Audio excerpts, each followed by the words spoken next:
ቃል የወንጌል አገልግሎት ሳምንታዊ የመጽሐፍ ቅዱስ ጥናት ታዳሚያን በያላችሁበት የጌታችን ኢየሱስ ክርስቶስ ጸጋና ሰላም ይብዛላችሁ። በዚህ መሰናዷችን መጽሐፈ ኢያሱን እያጠናን እነሆ 12ኛው የትምህርት ክፍል ላይ ደርሰናል። ይህንን ትምህርት እግዚአብሔር ታማኝ ነው በሚል ርዕስ ማጥናት ከመቀጠላችን በፊት ጸሎት በማድረግ እንጀምራለን። እንጸልይ።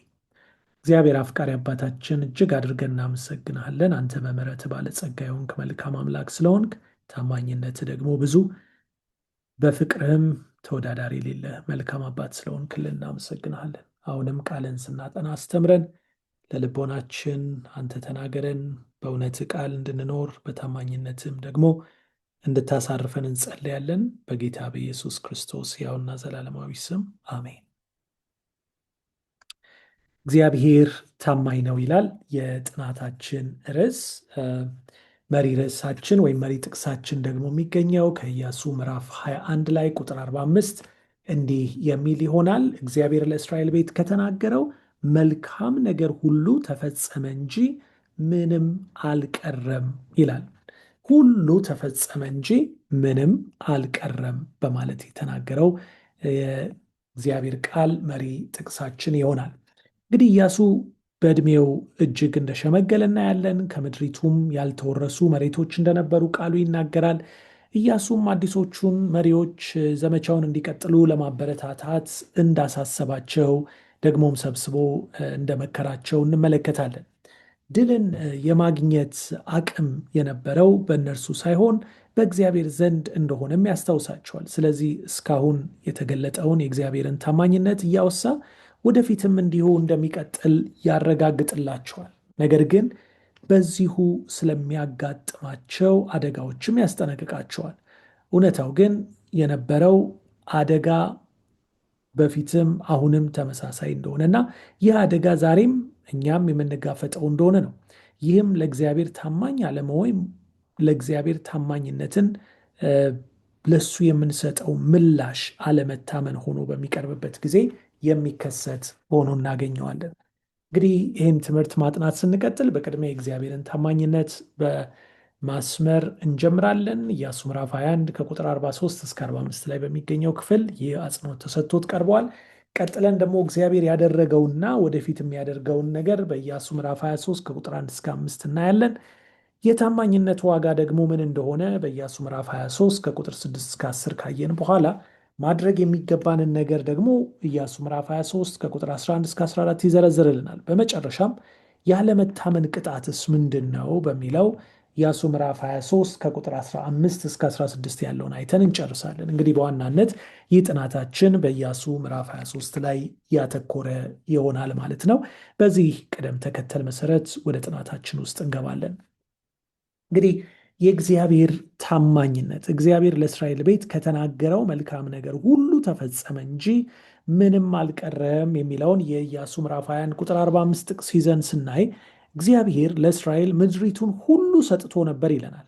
ኢያሱ ምዕራፍ 21 ቁጥር 43 ጠላቶቻቸውንም ሁሉ በእጃቸው አሳልፎ ሰጥቶ ነበር ይለናል። ኢያሱ ምዕራፍ 21 ቁጥር 44 እንደዚሁም ስለዚህም የተናገረውን ሁሉ ፈጸመ ወይም ተፈጸመ ይለናል። ኢያሱ ምዕራፍ 21 ቁጥር 45። እንግዲህ እዚህ ጋር 3 ጊዜ ምድሪቱ ሁሉ፣ ጠላቶቻቸው ሁሉ፣ የተናገረው ሁሉ ተፈጸመ፣ ሁሉ ሁሉ ሁሉ የሚለው ቃል ተደጋግሞ እግዚአብሔር ካለው አንዳች የማያጎድል አምላክ መሆኑን ያሳስበናል። ሁሉ የሚለው ቃል በተደጋጋሚ ጥቅም ላይ መዋሉ እግዚአብሔር ቃል ኪዳኑን ለመፈጸም ያለውን ታማኝነት የሚያጎላ ነው። እግዚአብሔር ጠላቶቻቸውን ሁሉ አሸንፎላቸው ነበር። ምድሪቱን ሊወርሱት የቻሉት እግዚአብሔር ስለተቆጣጠረው ነበር። እግዚአብሔር እስካሁን ድረስ ቃል ኪዳኑን መጠበቁ ከምድሪቱ ያልተወገዱትን ቀሪ ከነዓናውያን የማሳደዱን ተግባር እንደሚያስጨርሳቸውና ለወደፊትም ረድኤታቸው እንደሚሆን ማረጋገጫ የሆናቸው እንደነበር ከዚህ ንግግሩ እንረዳለን። ይህን እንግዲህ ወደ እኛም ስናመጣው እንደዚህ ነው። ይህ ሁሉ ለእኛም ለመልካም ይሆንልናል። እግዚአብሔር ሁል ጊዜ ታማኝ ነው። ዘዳግም 7:9፣ መዝሙር 117 ቁጥር 2፣ ሰቆቃወ ኤርምያስ 3:22 እስከ 23 እኛን ለማዳንና ዓለምን ሊያወርሰን የገባውን ቃል እንደሚፈጽመው እርግጥ ነው። ፊልጵስዩስ ምዕራፍ 1 ቁጥር 6 ላይ በእናንተ የጀመረውን ስራ ያንን ሊፈጽመው ዘንድ እርሱ ታማኝ ነው ይለናል። ስለዚህ እግዚአብሔር ታማኝ ነው። ለታማኝነቱ ተወዳዳሪ የለውም፣ እንከን አይወጣለትም፣ መቼም ቢሆን ያጎድለዋል ተብሎ ስጋት እንዲገባን የሚያደርግ ታማኝነት የለውም። እግዚአብሔር ታማኝ ነው። የኢያሱ መጽሐፍ ይህንን በአጽንኦት ያስገነዝበናል። በመቀጠል የምናየው እግዚአብሔር ያደረገውንና ወደፊት የሚያደርገውን ደግሞ ኢያሱ ሲዘረዝር እንመለከታለን። በተለይ በኢያሱ ምዕራፍ 23 ቁጥር 3 ላይ እናንተም ይላቸዋል ሰብስቧቸው እስራኤላውያንን ልክ ሙሴ ከነሱ ከመለየቱ በፊት ሰብስቧቸው እንደተናገረ የኢያሱ መጽሐፍ ሲደመደም በተመሳሳይ ይዘት ነው የሚደመደመው። ኢያሱ ሕዝቡን ይሰበስብና በስተርጅናው ምክንያት ወደ አባቶቹ እንቅልፍ ከመግባቱ በፊት እርሱም እንዲሁ ሕዝቡን ይመክራል። እንዲህም ይላቸዋል፣ እናንተም አምላካችሁ እግዚአብሔር በእነዚህ አሕዛብ ሁሉ ላይ ስለ እናንተ ያደረገውን ሁሉ አይታችኋል። ስለዚህ እናንተ የተዋጋ እርሱ አምላካችሁ እግዚአብሔር ነው፣ ስለ እናንተ የተዋጋው እሱ ነው ይላቸዋል። ኢያሱ ለሽማግሌዎቹ የሚያደርገውን ንግግር ሲጀምር እግዚአብሔር እስካሁን ያደረገውንና ደግሞ አሁንም በማድረግ ላይ ያለውን በመንገር እንደጀመረ እንመለከታለን። እንዲያውም በሚናገርበት ጊዜ እኔ አርጅቻለሁ፣ ዕድሜም ገፍቷል ይላል። አምላካችሁ እግዚአብሔር ስለ እናንተ ሲል በእነዚህ ሕዝቦች ላይ ያደረገውን ማንኛውንም ነገር ራሳቸው አይታችኋል። እርሱ ተዋግቶላቸዋል። ከዮርዳኖስ አንስቶ በስተ ምዕራብ እስካለው እስከ ታላቁ ባህር ድረስ በሙሉ ካሸነፍኳቸው ሕዝቦች ያልወረሳችሁትን ቀሪ ምድር ርስት እንዲሆን ለነገዶቻችሁ እንዴት አድርጌ በዕጣ እንዳካፈልኳችሁ አስታውሱ ይላቸዋል። እንግዲህ በዚህ ቦታ እንደሚናገረው ከአሕዛብ ጋር ተዋጋላችሁ ይላቸዋል። በእርግጥም እሱ ነው የተዋጋላቸው። በመቀጠል ደግሞ ምድሪቱን ለነገዶቻችሁ ድርሻ አከፋፈለ ይላቸዋል በኢያሱ ምዕራፍ 23 ቁጥር 4። እንደዚሁም ደግሞ የቀሩትን አሕዛብ ያሳድድላቸዋል ይላል ምዕራፍ 23 ቁጥር 5 ላይ። ተዋግቶላቸዋል፣ ምድሪቱን አውርሷቸዋል። የቀሩም ካሉ እሱ ያሳድድላቸዋል።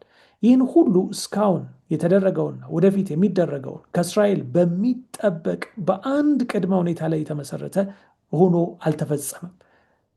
አንድ ነገር ከነሱ የሚጠበቅ ቢኖር እርሱም በመታዘዝ በእግዚአብሔር ላይ ማረፍ ብቻ ነበር። ሌላ ነገር ከነሱ የተጠየቀ ነገር አልነበረም። ያንን ነው የሚነግራቸው። ቁጥር 6 ላይ ሲያሳስባቸው የምናየው ይህንን ነው። ምን ይላቸዋል? በርቱ፣ ወደ ግራም ወደ ቀኝም ሳትሉ በሙሴ የሕግ መጽሐፍ የተጻፈውን ሁሉ ለመጠበቅና ለማድረግ እጅግ በርቱ ይላቸዋል። ይህ የእስራኤል ታሪክ ዛሬም ለእኛ ትልቅ ትምህርት አለው ወገኖች።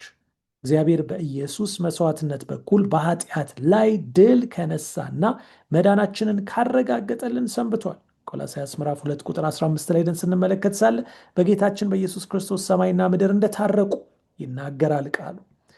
ከዚያም ይህንን ውጊያ መቀጠልና አሸናፊ ሕይወትን ለመኖር በመንፈስ ቅዱስ መታመን የኛ ድርሻ መሆኑን ደግሞ ቀጥሎ ያስቀምጥልናል።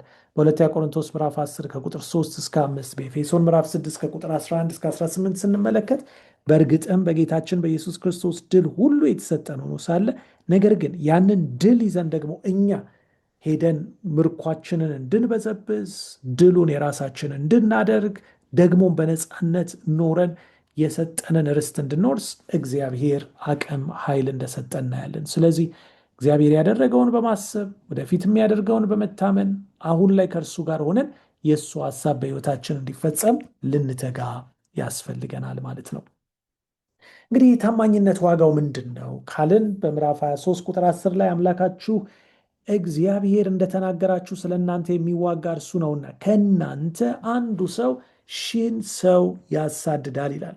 እስራኤላውያን ታማኝ ቢሆንም በጠላቶቻቸው ላይ ሙሉና ፍጹም የሆነ አሸናፊነትን እንደ ዋጋ ይቀበሉ ነበር። በእርግጥም በዚህ እግዚአብሔር ቃል የገባላቸውን ነገር ነው የምንመለከተው። አምላካችሁ እግዚአብሔር በሰጣችሁ ተስፋ መሰረት የሚዋጋላችሁ ስለሆነ አንዱ 1000 ያሳድዳል። ከነሱ የሚጠበቀው ታማኝ መሆን ብቻ ነው። በከናን ዘመቻ አውድ ስንመለከት ለእግዚአብሔር ያለው ታማኝነት የሚገለጠው በ3 ዋና መንገዶች ላይ እንደነበር እናያለን። አንደኛ ከምድሪቱ ነዋሪዎች ጋር አትጋቡ ይላል እግዚአብሔር። ይህንን እንዲያደርጉ የነገራቸው እርሱ በእነርሱ ውስጥ ሊፈጽመው የሚፈልገውን ዓላማ ያለመከልከል ለመፈጸም ይችል ዘንድ ነው። ሁለተኛ የአማልክቶቻቸውን ስም አትጥሩ ይላቸዋል።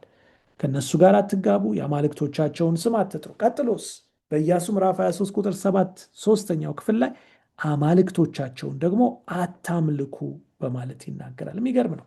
ከምድሪቱ ነዋሪዎች ጋር አትጋቡ፣ የአማልክቶቻቸውን ስም አትጥሩ፣ እንደዚሁም አማልክቶቻቸውን አታምልኩ በማለት ሲናገር እናያለን።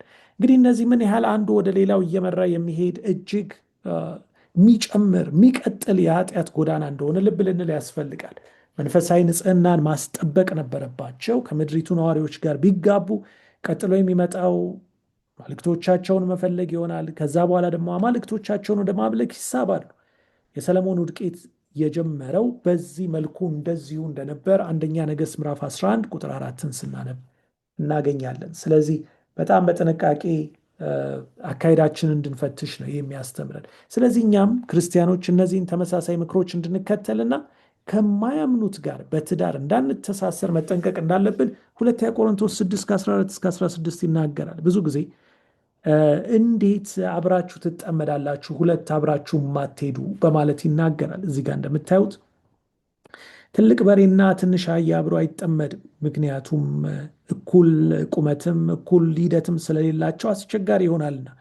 ልክ እንደዛ እኛም ያላቻ ጋብቻ እንደሚባለው ምናልባት ያ በሌላ ተነግሮ ሊሆን ይችላል። በዋናነት ግን ቃሉ የሚናገረው በጋብቻ ውስጥ ያለው አንድነት ወደ አስቸጋሪ የሆነ ጥፋት ስለሚመራ ክርስቲያኖች ከጨለማ ጋር ህብረት እንዳያደርጉ፣ ከጣዖት አምልኮ ጋር ህብረት እንዳያደርጉ፣ ከእግዚአብሔር መንገድ ውጭ ከሆነ ሌላ መንገድ ጋር በትዳር እንዳይተሳሰሩ ቃሉ ይናገራል። ምክንያቱም ያ ወዴት እንደሚመራ ቃሉ አስቀድሞ ስለሚያውቅ አስጠንቅቆናልና። እንግዲህ ቀጥለን የምናየው ደግሞ ማድረግ የሚገባንስ ነገር ምንድን ነው? አታድርጉ የተባልነውን አየን። ግን ምን እናድርግ? ኢያሱ 23:11 ላይ አምላካችሁን እግዚአብሔርን ትወዱት ዘንድ ለራሳችሁ ተጠንቀቁ ይላል። የኢያሱ ንግግር ዋና ፍሬ ሐሳብ የሚገኘው በቁጥር 11 ላይ ነው። ምክንያቱም በዛ ቦታ ላይ እግዚአብሔርን ስለመውደድ ይናገራል። ስለዚህ አምላካችሁ እግዚአብሔርን ለመውደድ ተጠንቀቁ። እስራኤል ፍቅራቸውን የሚያሳዩት ሌሎችን አማልክትን እንዳይወዱ በመጠንቀቅ እንደሆነ እዚህ ጋር እንረዳለን።